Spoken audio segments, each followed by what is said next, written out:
Эрзи. Именно этот танец склонил голоса жюри в пользу самого юного солиста не только ансамбля СИИК, но и республики. В танцевальном коллективе Расул выступает с 3 лет и уже успел показать себя в различных хореографических соревнованиях. Мне очень нравится уезжать и очень люблю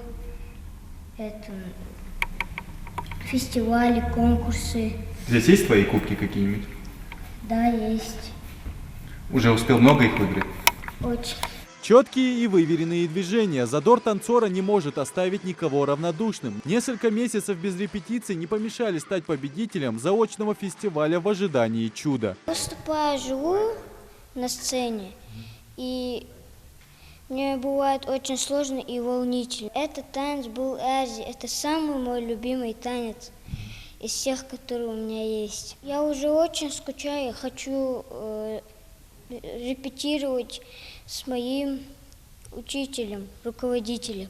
В фестивале принимали участие свыше 80 участников. Желание достойно представить свою республику заставляет танцоров забыть об усталости, отвечает художественный руководитель ансамбля Магомед Имагожев. Благодаря усердию этот стол заставлен кубками и медалями различных конкурсов и гран-при, немало из которых завоевал лично Расул. В данный момент тут все наши награды, именно кубки со многих фестивалей, конкурсов и за пределами республики нашей. И естественно, тут немало заработан наш юный солист.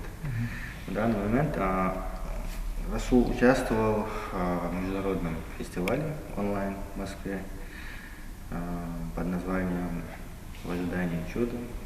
В этом фестивале участвовали около 400 коллективов, представляя около 600 номеров, и с таким же сольным номером, как наш солист, участвовало около 80 человек. Ну, так получилось, что наш солист стал единственным обладателем первого места.